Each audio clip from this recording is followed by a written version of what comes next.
Usmaan sama doom, juróomi waat yi ma lay mujj a dénk mooy nga fonk julli waxtuy juróom ca waxtu wa, fonk sa ñaari waajur te di leen déglu bu ñuy wax, bu leen dog mukk dee leen déglu ban noppi, te moytu bu baax tooñ sa moroom ak lekk alalu nit ci lu dul yoon.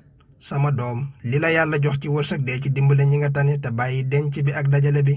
Sama doom, Sëriñ Tuubaa dénkoon na soxna Faatija doomam ne ko, Faati, koo mënuta liggéeyloo bul ko dig àdduna, koo mënuta jaamuloo yàlla bul ko dig àjjana. Sama doom, maa ngi lay dénk ndénkaan lii, boo ko jëfee de bu soobee yàlla dinga mucc fii dinga mucc fële. Kon boog bokk yi, yii la Abdullahi almashkur doon dénk doomam di Usmaan, foofu la tàggatoo ak moom ci dénkaan bi.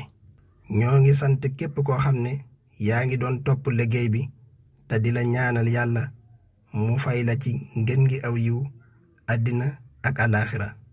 képp koo xam ne yaa ngi doon jàpp ci yaatal gi, ñi ngi ñaan yàlla fay la ci ngën ji lu muy fay ku yaatal lu baax. wasalaamu aleykum wa rahmatullah.